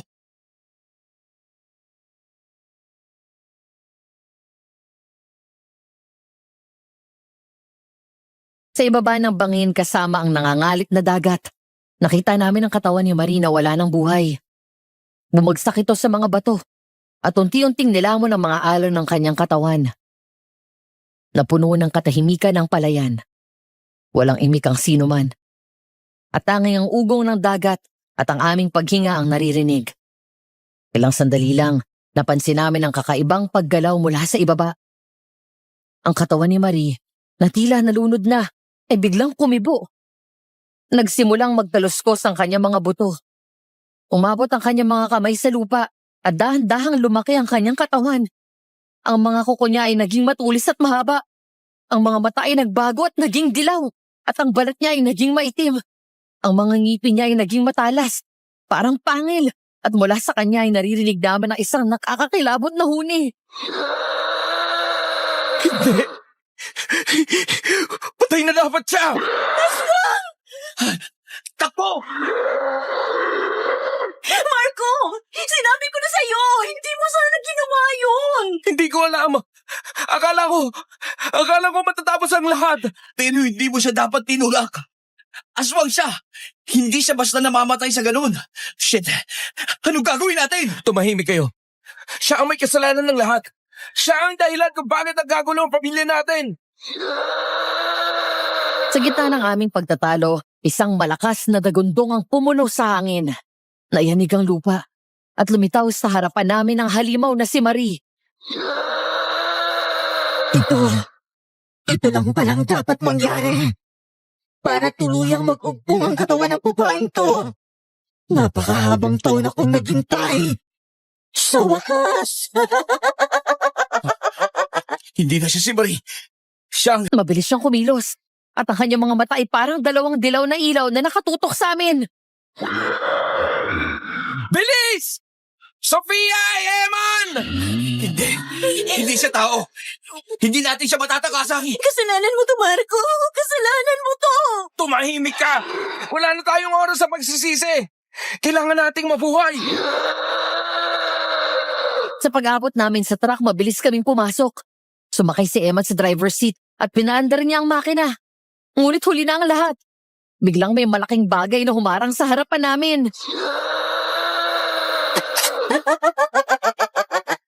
Akala niyo matatakasan niyo ako. Hindi! Paandarin mo na, ano ba?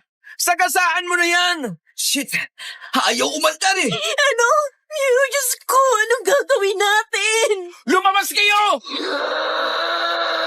Walang pagpipilian, kaya lumabas kaming tatlo. Ngayon ay nasa harap namin ang halimaw na si Marie. Nakatitig sa amin ang kanyang mga mata at bumuka ang kanyang bibig habang naglalabas ng nakakakilabot na huni. Wala na kayong takas. Wala na kayong malalapitan. Napakahaba ng aking paghihintay para sa araw na ito. Sa wakas, masasakop ko na ang katawan na ito. Pagkatapos ay kayo naman ang isusunod ko.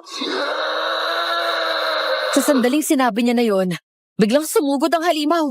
Gumapang sa lupa ang kanyang mga kamay at ang matatalim niyang kuko ay sumayag sa lupa na nagdulot ng matalas na tunog. Dali-dali kaming tumakbo sa magkabilang direksyon. Si Sofia at Eman patungo sa kanan, ako naman sa kaliwa. Huminto ang halimaw sa gitna. Tila nag-aalinlangan kung sino ang susundan. Ngunit hindi nagdalawang isip ang halimaw at mabilis na sumugod patungo kina Sofia at Eman.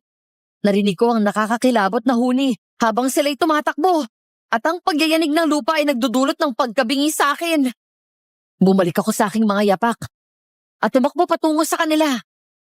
Habang tumatakbo ako, nakita ko si Eman na nadapa. Lumapit ang halimaw sa kanya at sa isang mabilis na pag-atake, kinalumot muli nito ang likuran ni Eman. Sofia! Takbo na! Hindi ko siya iiwan! Habang umiiyak si Sofia, hindi na siya nagalinlangan pa.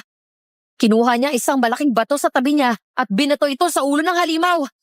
Hindi ba nito nagdulot ng malaking pinsala? Nakuha nito ang atensyon ng halimaw.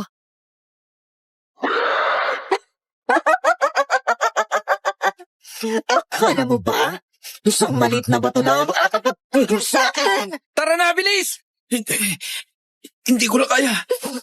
Iwan niyo na ako! Hindi. Hindi natin siya iiwan, Marco. Tulungan mo ko.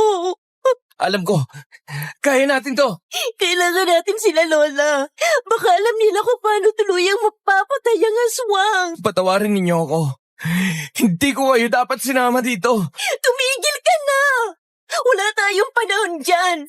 Basta mabuhay tayo ay saka kita sesermonan dahil sa ginawa mo. Tumakbo kami sa ilalim ng buwan at ang bawat yapak namin ay puno ng takot. Sumusunod sa amin ang ingay ng halimaw at bawat hininga namin ay parang panalangin para sa aming kaligtasan.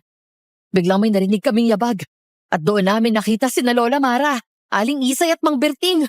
Mangayak-ngayak kaming sinalubong ni Lola Mara.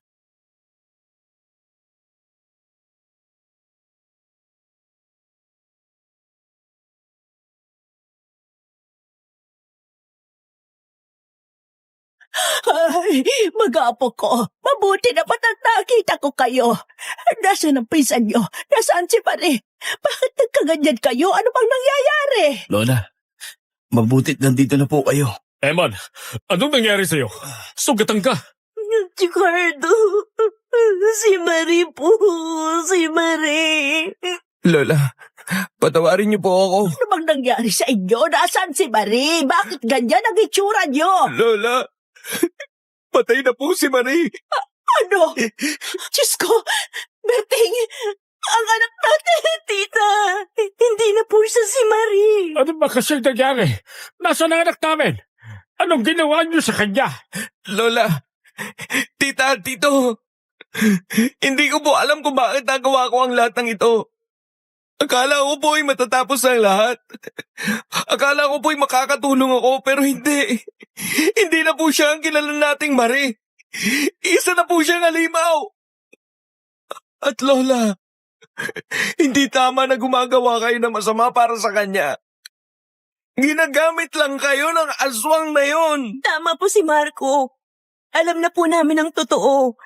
Siguro nga po binuhay kami ng halimaw na yon, pero hindi po si Marie.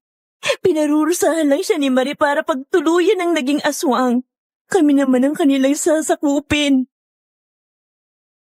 Biglang nagkaroon ng malakas na dagundong sa likuran namin at lahat ay lumingon. Sa ilalim ng buwan, nakita namin ang halimaw na si Marie na lumilitaw mula sa dilim. Nagniningning ang kanyang mga mata, matatalim ang kanyang mga ngipin, at mula sa kanyang bibig ay lumabas ang isang nakakakilabot na huni. Marie, anak, ikaw ba yan? Aling Isay, Wag. Wag ko kayong lalapit. Hindi na po siya ang anak ninyo. Hindi! Anak ko yan! Anak ko yan! Marie, sagutin mo ako, anak. Anak, patawarin mo kami. Patawarin mo kami sa lahat ng pagkukulang namin. Patawarin mo ako, anak. Kung hindi kita naprotektahan sa halimaw na yan. Sa pag-agos ng mga luha ni Aling Isay, biglang nagbago ang anyo ng halimaw.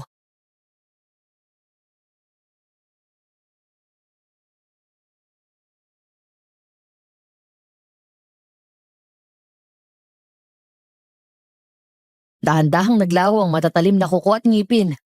Bumalik sa dati ang kulay ng kanyang balat at ang kanyang mga mata na dilaw ay naging normal muli. Sa isang iglap, si Maria ay nakatayo sa harap namin, duguan at sugatan. Ngunit bumalik na sa kanyang dating anyo. Agad na yumakap si Aling Isay kay Marie at hindi na niya inalintana ang dugo at mga sugat sa katawan ng anak. Halos hindi siya makapaniwala na bumalik ang kanyang anak sa dating anyo. Mabilis namang sumunod si Mang Berting. Niyakap niya ang mag-ina at humagulgol.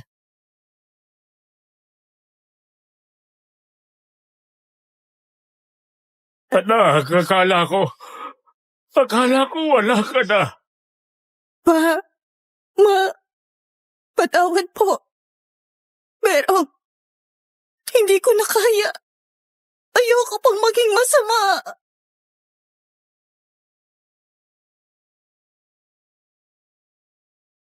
Kasunod ng yakapan ng pamilya, nagkaroon ng biglang pagbabago. Naging seryoso ang mukha ni Marie at dahan-dahan niyang inilayo ang sarili niya sa mga magulang niya. Biglang inilabas ni Marie ang kanyang kamay at dahan-dahang ipinasok ito sa kanyang dibdib. Napasigaw kami sa takot. Hindi kami makapaniwala sa aming nakita. Nang inilabas niya ang kanyang kamay, hawak niya ang isang maitim at hindi tumitibok na puso.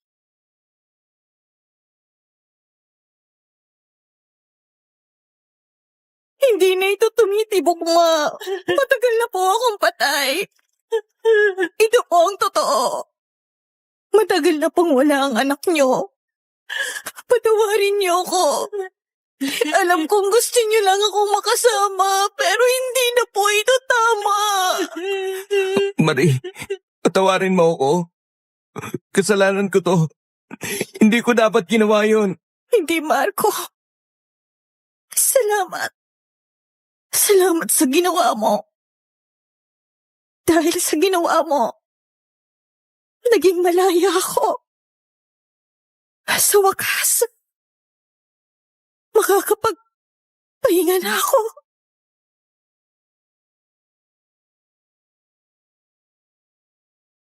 Matapos sabihin yon, nagsimulang maglaho ang katawan ni Marie. Ang maitim na puso sa kanyang kamay ay naging abo at ang kanyang katawan ay naging alikabok na dinala ng hangin. Sa huling pagkakataon, nakita namin ang isang matamis na ngiti sa kanyang labi.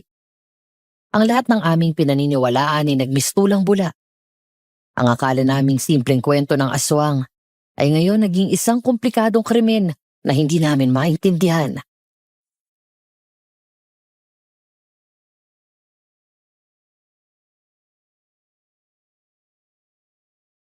Lumipas ang mga taon mula nang mangyari yon at hindi ko maitatanggi ang biglang pagbabago ng lahat.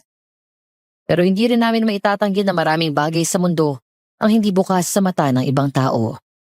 Marami ring desperadong tao sa mundo na hindi natin alam kung paano hinarap ng buhay. Masakit ang mga pangyayari.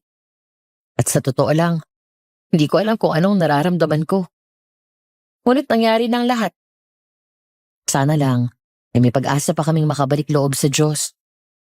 Kung ang pangalawang buhay namin ay hiniling lamang sa kampo ng kadiliman. Hanggang dito na lang po. God bless sa inyong channel at maraming salamat po sa pakikinig.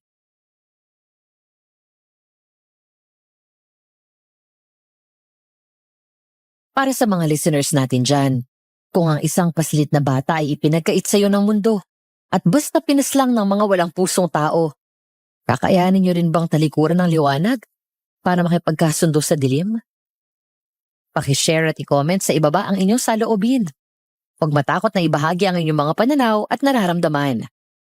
Makinig din sa iba pang mga kwentong katulad nito.